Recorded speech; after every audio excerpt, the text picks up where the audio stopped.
How to do circle outline animation.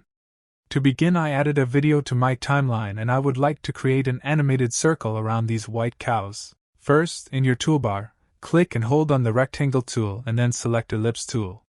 Now create an ellipse around your subject, and hold down the Shift key while doing that to create a nice proportional ellipse. Now with your ellipse selected, go to Effect Controls and expand the shape. Uncheck the Fill property and check Stroke and set stroke color to a color that you want.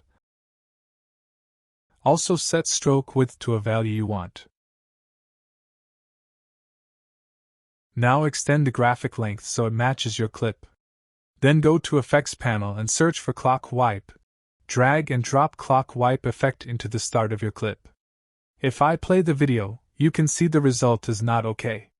To fix this problem, first with Selection tool, drag the circle into the middle of your video. No need to be exact here. Now the result is much better.